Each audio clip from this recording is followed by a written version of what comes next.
Stephen Bailey, Franziska Kirstein, and Chris Verdonk. And first up will be Professor Stephen Bailey from the Elon University in the US, from North Carolina, I think. He's an exercise physiologist, and he also teaches at the university as a professor of physical therapy education. And he's mostly interested, or his research interest lies with the relationship between the brain, physical functions, and the exercise performances. And he will show us or give us a little insight with his talk on one of his former studies on this. So welcome to the stage, Professor Stephen Bailey. Give it up. Yes. Thank you. Thank you for that introduction. As I get my slides set up, I will share with you that my first interaction with VUB occurred at a professional meeting of mine at the American College of Sports Medicine meeting, and it was someplace in the United States. And I got to meet Ramon Meeson, who was the head of the Blitz laboratory here, and for a long time. We've known each other for quite a while. And after we talked, we had similar research ideas, and that research idea that I'm going to talk about today is actually an outgrowth of our original thoughts. Later that evening, I did spend time with Ramon and learned what it meant to be Belgian. So anybody that doesn't appreciate that, Ramon is a small guy who can handle his beers. So for my slide set. Do I need to do something? Okay, we're getting that set up. I'm going to go ahead and start talking. I apologize. There we go. And then I go. Okay, great. Yep. Great. Thank you so much. So the topic that I'll be addressing, which is highlighted in the title here, is we're going to talk about the use of a carbohydrate mouth rinse as a way to mitigate the effects of mental fatigue by measuring a physical performance measure, which we're going to use here as corticomotor excitability, and I'll define that as we go forward. This project is a collaboration of 3 universities, includes my university, shown here in the bottom right, Elon, as well as here at VUB, Bart Rulins especially has been a great collaborator for mine. And then I use, from a food science perspective, I have a colleague, Keith Harris at North Carolina State University, and he's been a great resource at providing many of the materials that we need. I borrowed more than a few of my slides today from Kevin DePaul, which you've seen Kevin present.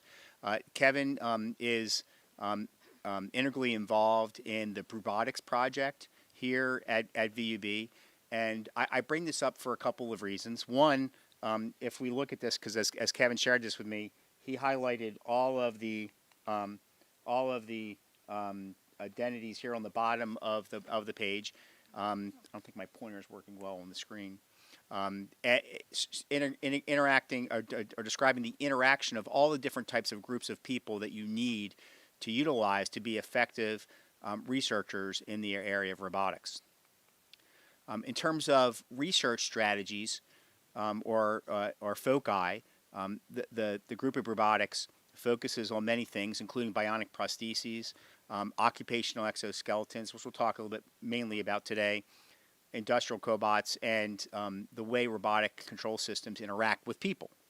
So, and we're going to focus sort of on the latter of these, of how the condition of mental fatigue can influence that interaction.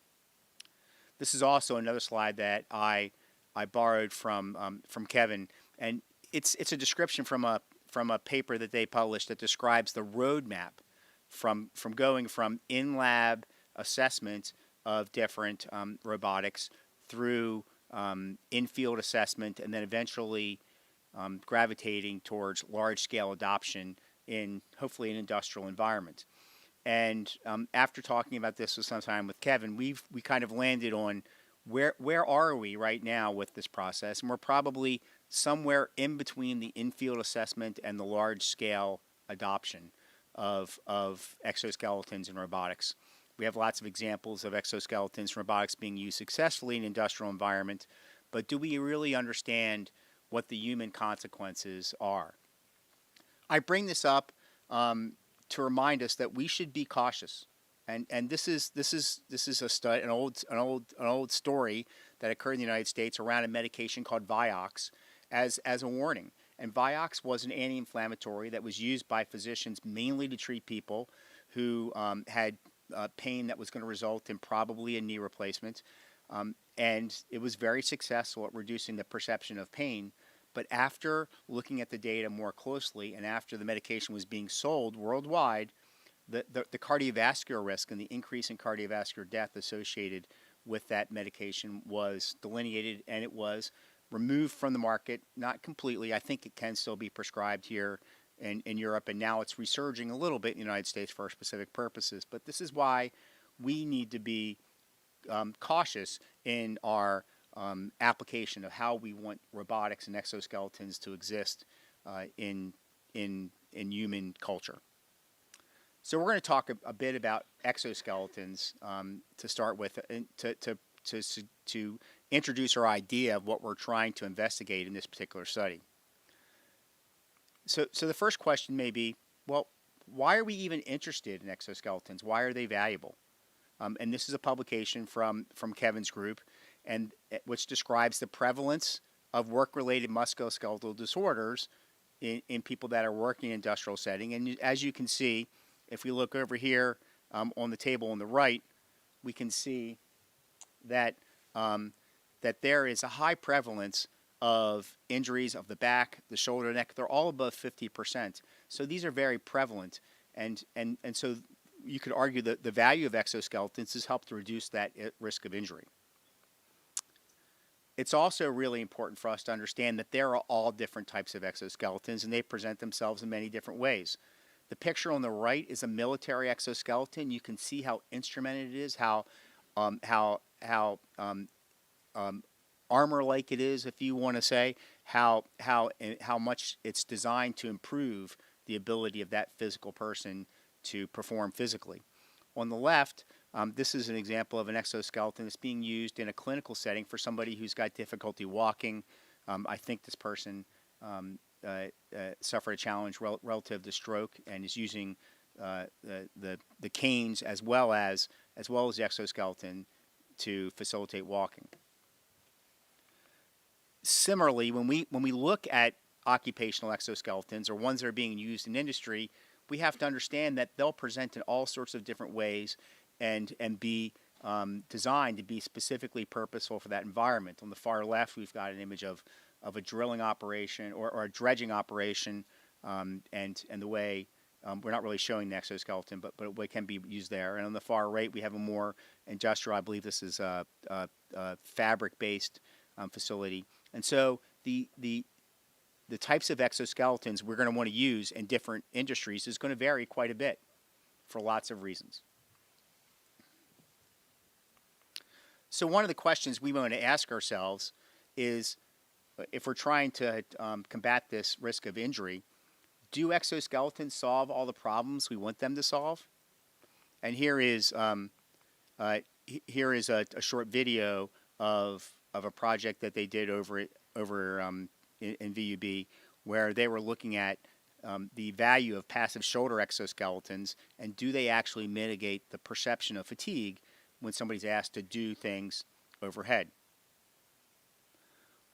One of the really important things we need to appreciate about this is that proper mechanics are necessary even if somebody is not using, or even if they are using an exoskeleton. On the left, we have somebody who's completing this task in a way that we would suggest that they shouldn't, because this increases the risk of shoulder injury, lifting overhead. And on the right, this is what we consider to be an appropriate technique. But we have to remember how these exoskeletons are actually used in these industrial settings is very important to us.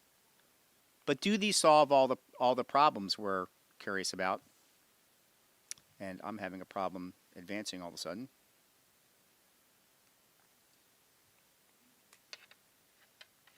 I wonder why I don't do that. Okay, we'll try to go down here. So here is a slide that represents the perceptions that people have when they either did or didn't use an exoskeleton.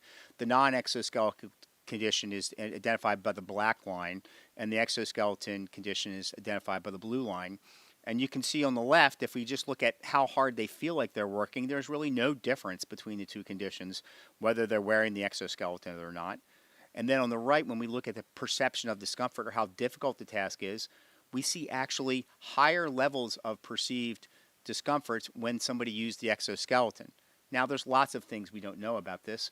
We don't know, will experience with the exoskeleton change the perception of the person? Will they become more effective at using it? Will they become more efficient? Will their perceptions be different?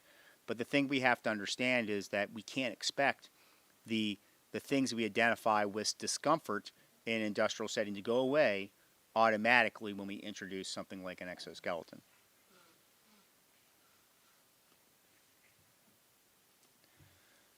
So the other question we want to ask ourselves is, well, can anything impact how these occupational exoskeletons actually work? And this is another study from Kevin's group where they looked at the impact of creating mental fatigue on how well a passive back exoskeleton works. And so they had a design, as shown here, where you can see that they evaluated the perception of fatigue. They had the person complete a dual task where they evaluated their function, and then they asked them to complete a task, either a Stroop test or a documentary. And the Stroop test is designed after doing a long time to precipitate the perception of mental fatigue, and then they completed the dual task again. And the question was, okay, even when people are mentally fatigued, do we positively impact their performance? Here is the example of the dual task that they used, where the person is asked to pick up a weight and put it on a table in front of them within the lines that are provided, those little white lines on top of the frame you can see on the right of the table on the right. And at the same time, they were asked to do math. They started with the number 1,000, and they had to subtract 7 from the number. So the first number would be from 1,000 to 993. Then they would subtract 7 again, 9,846, and they would continue to do that over and over again. So they were being distracted cognitively while they were trying to complete the physical task. Well, here are some things that we see. If we look, if we focus on the right, we can see this is the comparison between the situation where they didn't use the exoskeleton, the orange dot in line, and when they did use the exoskeleton, the blue dot in line. And actually, and the measurement here is how long it took them to complete the task, and it actually was a little bit worse with the exoskeleton environment. So these people, their performance was negatively impacted even when they used the exoskeleton when they were mentally fatigued. And this is a question we'll continue to have. Another question we may ask ourselves is, do exoskeletons work differently? Do we see different outcomes from different exoskeletons? And this is the last piece of research from Dr. DePaul's lab, that I'll share. Here they compared two exoskeletons. The one on the left is Shoulder X, and the one on the right is called Skele X. And they are, there's lots of similarities, but there are some subtle differences in them. And then they looked at how effective they were at improving performance. And this slide is very important because in the next slide, I'm going to show you how their performance was impacted in a lab environment, and then the last two columns are associated with how they did when they were actually in the work environment, okay, or in-field environment. So the first three, we see the improvements that they were able to document in their outcome measure, and the Shoulder X did do better than the Skele X at improving performance when people were in the in-lab environment. However, when we were in the in-field environment on the far right, we can see actually they did a little bit better with the Skele X. So the important thing is that we need to evaluate the function of these exoskeletons, both in an in-lab environment as well as in the in-field environment, and that will inform us of how effective they are.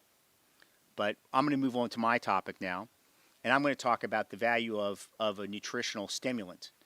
One of the things I want you to appreciate is that the perception of exercise science on nutritional supplements has changed over the last several decades. This is a reference to an article that was published out of the place where I completed my PhD at the University of South Carolina. And they published a paper, and if you look at the date, this is published in 1988, where they were able to establish that consuming, while you were cycling, a 6 or 12% carbohydrate beverage improved performance in the heat. And just so you know, that why we have a lot of studies with drinks that are 6% is because guess what? Gatorade is 6%, 6.4%. 12% is more like the amount of carbohydrate you would find in a soda like Coke. And the 6% beverage was much more effective at improving performance. Another thing I want you to value or appreciate is that as I think about these ideas, relative to how they're applied in a clinical environment, as well how they're applied in a robotics or exoskeleton environment, because we are beginning to envision new ways of using nutrition and not necessarily nutrition like I'm going to consume this nutrition. It's going to provide me substrates to make energy, ATP, but different ways I'm going to use nutrition. So there's clinical value for us as well as value in other settings like the occupational setting. The idea of this and the idea of mental fatigue starts with starts from this fellow who was a researcher in the United Kingdom. His name is Eric Newsham. He was one of exercise science's big idea guys. And he was actually a physician, and he proposed the idea of central fatigue during exercise. And even though the schematic on the right's not so great, basically the premise is when you exercise for a long period of time, eventually you mobilize fat to create ATP. And when you mobilize fat, one of the things that's often an outcome of that is you end up displacing tryptophan from the molecule that carries it in the blood, which is albumin.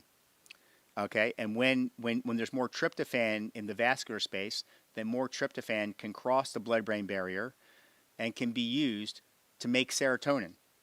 And so in the United States, we often associate the idea of having fatigue after having a Thanksgiving meal is because you ate something that had a lot of tryptophan in turkey. So that's the original premise. Professor Meeson and I had our first discussion around this, and one of the things we agreed upon is that even though we're starting with the neurotransmitter serotonin, we're probably not going to end up with the neurotransmitter serotonin. If you look at the lab over here at Blitz right now, they're doing a lot of work about neurotransmission and mental fatigue, but they're focusing more on dopamine and noradrenaline or norepinephrine. Well, as we think about supplements, the thing that we need to understand is they can have a sensory effect. And here are 3 supplements. We're going to talk about the middle one, glucose, today, because that's the main molecule in carbohydrate, obviously. But on the right, we're currently doing work with coffee. And the important thing to understand about coffee is there are a billion different molecules in coffee that can create a sensory stimulus. And so we are interested in how it's roasted. We're interested in what the concentration is, all those type of things. We're going to focus on glucose today. On the far left, I think this is where, and I think I've shared this with somebody, I think this is where we're going to land in the long run. This is quinine, and quinine is a noxious stimuli. So if you put quinine in your mouth and rinse your mouth with it, you say, oh, that's a bad taste, right? And I think it's the noxious stimuli and the response we could have to noxious stimuli may be where we end up in the long run. But that's my idea. So let's talk a little bit about glucose. In this figure, this shows a relationship between the receptors in the oral cavity, the mouth, which I don't think I can do very well with my pointer here. Try it again. Oops. Now my thing's working. Okay, that didn't do that again. Okay, so we see receptors in the mouth and the oral cavity, and they send direct sensory information to the brain, which is then summated in the sensory cortex. And the sensory cortex talks to the motor cortex because they are millimeters away from each other, and precipitates the increase in motor function. And that's the idea. One of the fascinating things I learned from my colleague at NC State is that we have sensory receptors for glucose, sensory receptors, not just in the mouth. We have sensory receptors in the esophagus, in the stomach, and in the duodenum of the small intestine. So we can sense glucose in all of those places. And it makes sense from sort of an energy balance standpoint that when I sense I've got carbohydrate, I've got glucose that I can make ATP out of, well, guess what? I'm going to move around more, right? And so that's the premise that we're looking at more today. Here is just a big slide that talks about all of the previous studies that examined the relationship between rinsing your mouth out with carbohydrate, and in this case, all these studies are physical performance. You can't see it very well, but if you looked on the far right, you would see quite a variety of improvements in performance. There are some that are as small as 1%, but there's one study that has a 12% improvement in performance. And this is riding a bike at 60% of VO2 max, which is hard, but not super hard for an hour. So they were able to improve their performance by 12%. This idea of using sensory information in the mouth has been present in sports for as long as we can remember. There's a famous American baseball player, Babe Ruth, who did this, but he did it with whiskey. He would put whiskey in his mouth, swish it around, and spit it out, and then go up to bat in baseball. And so, and there are many circumstances that we can find examples of this. So this idea that there's an improvement in human performance, physical performance, as a result of carbohydrate mouth rinsing has been well established. This is a reference of a review paper by Daniel Pert about this. So we know that there's this relationship. We can improve performance to some degree with carbohydrate mouth rinsing. Usually, it's aerobic performance, things like time trials and things like that we can have an impact on. But this relationship has not been examined, as far as we know, with the presence of mental fatigue. So the purpose of this study that I'm presenting today was to determine, first, if mental fatigue causes a change in corticomotor excitability, which is our measure of physical performance in this study, and then to determine if a carbohydrate mouth rinse can combat those impacts of mental fatigue on this outcome measure. The people in this study, it's a little bit different than what was on the abstract, where we have 15 college-age males, 9 female, and 6 male. All these other measures of height and age and weight and body mass index are all pretty typical for that age group. And then here we have our experimental protocol. Our experimental protocol started off with determination of the corticomotor excitability on the far left here, the MEP measurement, motor evoked potential. We'll talk about that. And then subjects completed 6 bouts of the Stroop Color Word Test, and in between each bout, they completed a mouth rinse. And that mouth rinse consisted of 25 milliliters of a fluid that was either placebo or it was 6% carbohydrate. So things to remember here is that for each of these Stroop Color Word Tests, there were over 300 trials in each one of those, and we're going to talk about the perception of mental fatigue. The 2 mouth rinses that they used were indistinguishable in terms of taste. So our folks at NC State were able to create a mouth rinse that tasted the same to everybody, but some had carbohydrate in it and some didn't. So we measured corticomotor excitability by using a device called a transcranial magnetic stimulator. and we looked at its function on a muscle in the hand, the first dorsal interosseous. In the bottom right, we have an image of a hand being instrumented with EEG measurements, electroactivity measurements, to look at the activity in the FDI. And on the left, we have this is the chair the person would essentially recline in. They would put their head back, and this device here, which is like in a figure 8, is the stimulator, the transcranial magnetic stimulator. And we can move that around. You would be fascinated by it. We can move it around very precisely and facilitate different motor functions in the body. And what I mean precisely, we can move it 5 millimeters and get a change in motor response. And so what the first thing we do is the subject comes in and sits in the chair, and then the researcher positions the cone where they think it needs to be to precipitate the greatest contraction in the FDI, or facilitate that contraction of that muscle. And then they explore a little bit in each direction until they can identify which location has the greatest impact on motor function. Well, how do we ensure that we're actually going back to the same place over and over again? We use this device. This is from MagStim. This is from their website. It's an ANT Neurovisor 2, and it allows us to place the device in the same place based on markers that are on the stimulator. So we're ensuring that we're stimulating the brain in the same place, and it works very well. So what are we trying to measure? We're trying to measure. The slide talks about the science of TMS.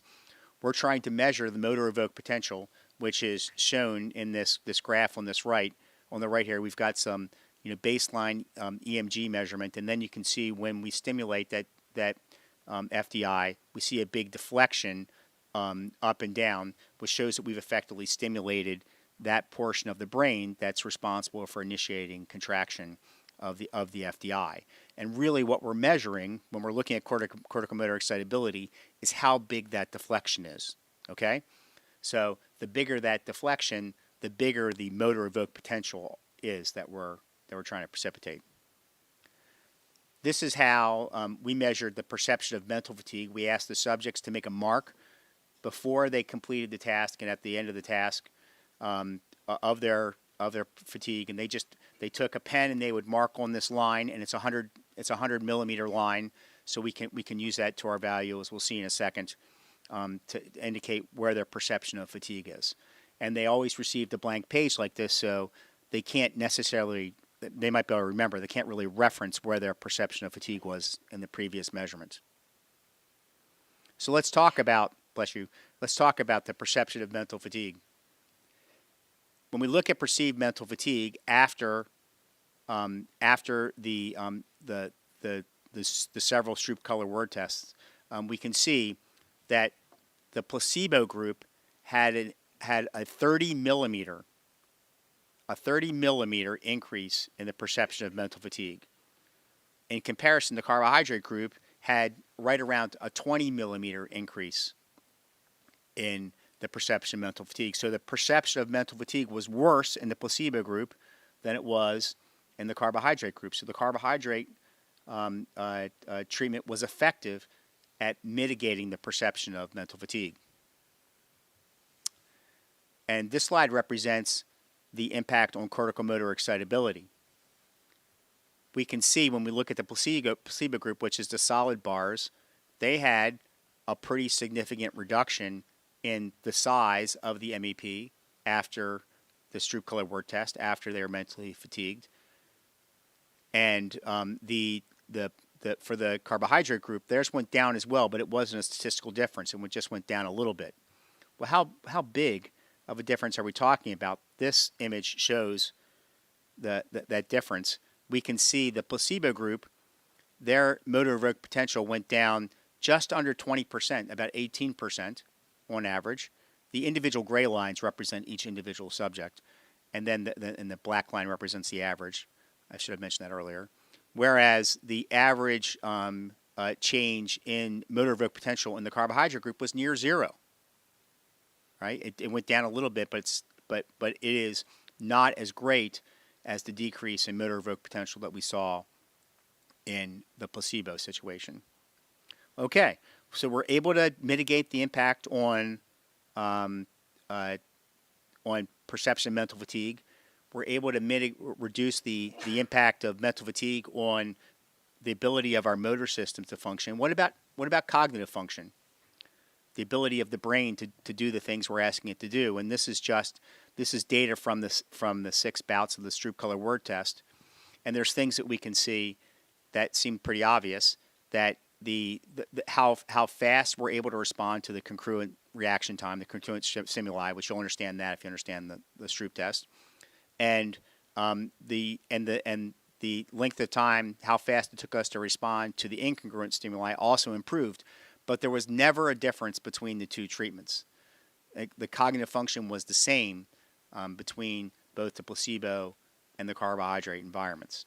This is very prevalent. We can look at the accuracy. The accuracy is incredibly high in both groups, well above 90%, and it didn't change over the period of time of doing that Stroop Color Word Test.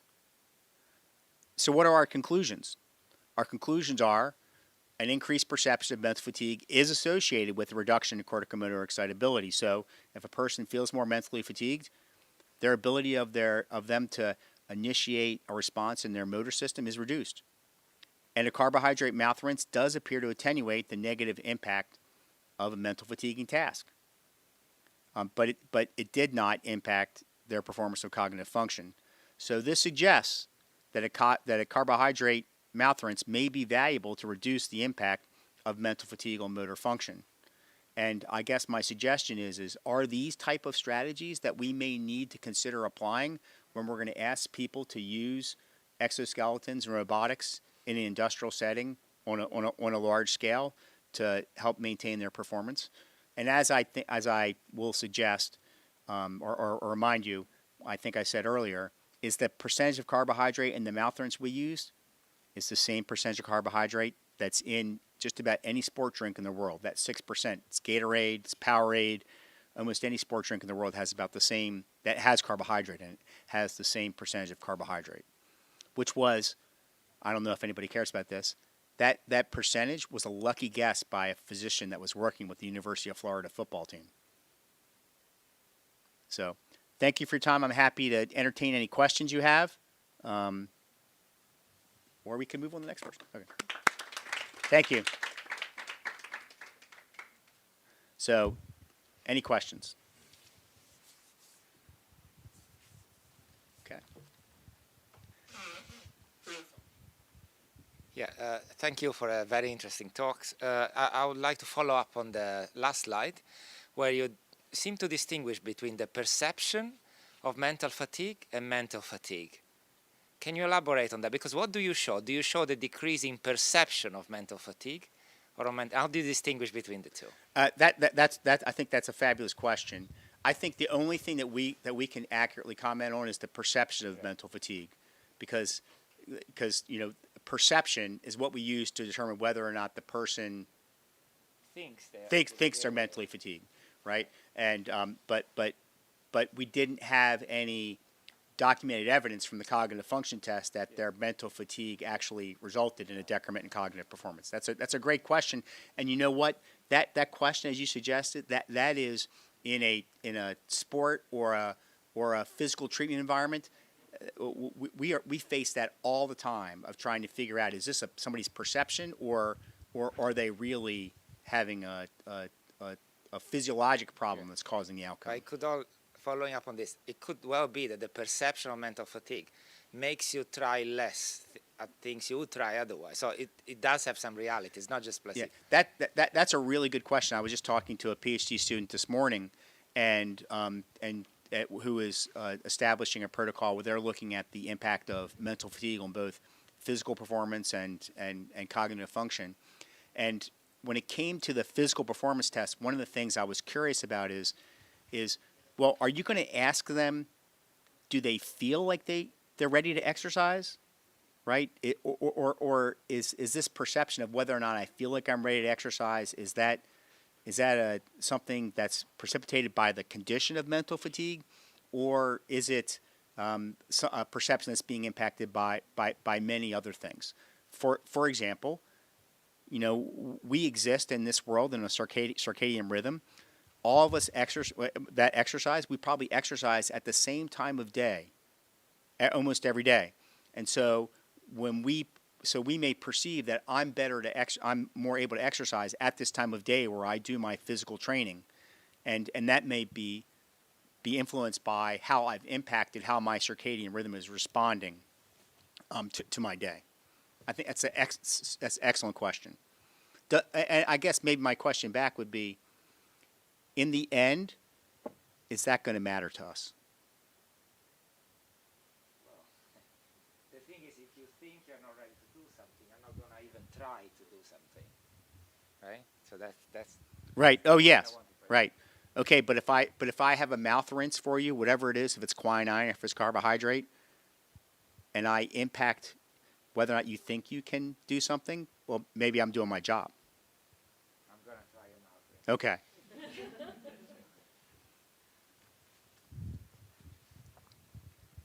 Well, I have a small question associated with the previous one. That is, on the one hand, the perception, of course, is what might make you do something, but on the other hand, mental fatigue is what can make you do mistakes and get injured. So is there some kind of connection with that? Because if I think, for instance, in work environment, that's the main thing. I can care a lot about how people feel, but it's much more important that they don't get injured. I agree. It's much more important that they don't get injured. My response, my brain was going in two different directions to your question. I guess maybe the question is the perception of mental fatigue, is it equal to?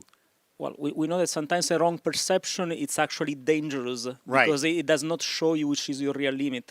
Right. So I guess maybe your argument would be, which I wouldn't disagree with, is okay, if we're going to analyze this, look at the effect of this thing called mental fatigue, do we need to precipitate mental fatigue to the point where we're seeing a decrement in whatever type of performance we think is important, whether it's cognitive performance or it's a fine motor control effort or something like that? And I would agree that that's something that our profession has been struggling with to determine consistency around. Is mental fatigue the perception of it? I feel tired, or does there need to be a measurable outcome in a different way? And I think we would feel better about our conclusions or recommendations if we were able to look at the second circumstance a lot more precisely. Thank you.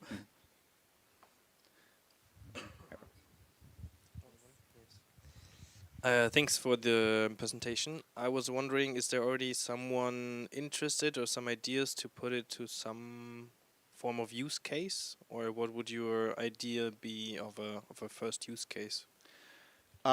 So I think that I think the group here at VUB they're already positioned to look at questions like this in robotics and or exoskeletons in a human environment.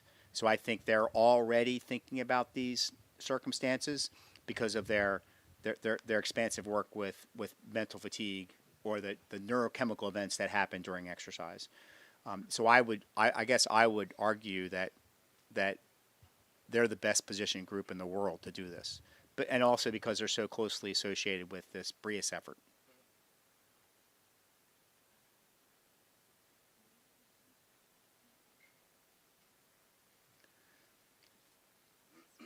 Thank you all for listening to me and all your great questions. I appreciate it.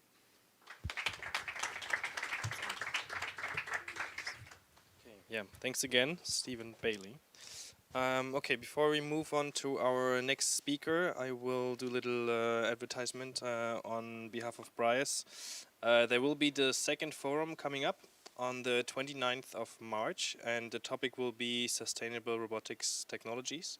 And we have a full day with a lot of speakers, very interesting topics, and also a little discussion on batteries and energy use. So please do join us on the event if you can do it live or online. I think there's like an event page where you can apply and register for it. Okay, thanks.